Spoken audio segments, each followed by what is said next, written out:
Hello, my YouTube family. I hope everybody is blessed and that you're being a blessing to someone else. This is another wonderful devotion from In Touch Magazine by Dr. Charles Stanley. Today is the 17th, you guys, and I still haven't got my book, but it is June 17th. And I'm reading from the older book of In Touch Magazine here, and it's called Principles of Obedience. Principles. There's things that follow something. Principles. There's guidelines to being obedience to Christ. And it's found at Luke 5:6-11. It says obedience is a fundamental part of the Christian life. Peter's interaction with Jesus by the Sea of Galilee illustrates three important principles. One is obeying in small matters, has external significance, and leads to blessings from God.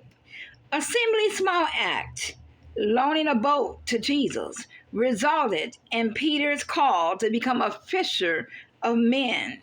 So that small thing God telling you to do, it might not be significant to you or anybody around you, but it's significant to God when you obey.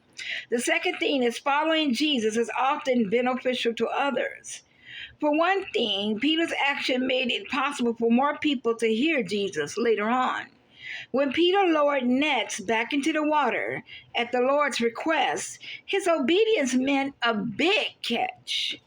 When we live our biblical principles, our families will be enriched and those within our circle of influence will be encouraged because why? We're dependent on the Lord and He's showing up and showing out in our lives and God, and they like, wow, if God doing it for her, He can also do that for me.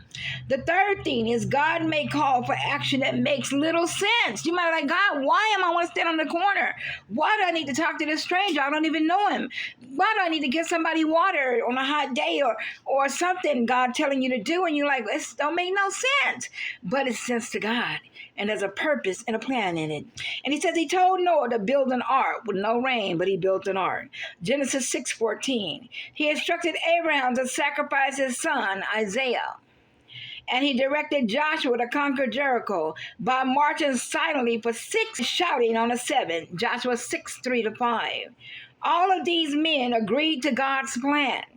Their trust in Him overruled any concerns and led to great rewards. The Lord has a plan for our eternal good, and it is foolish not to obey Him.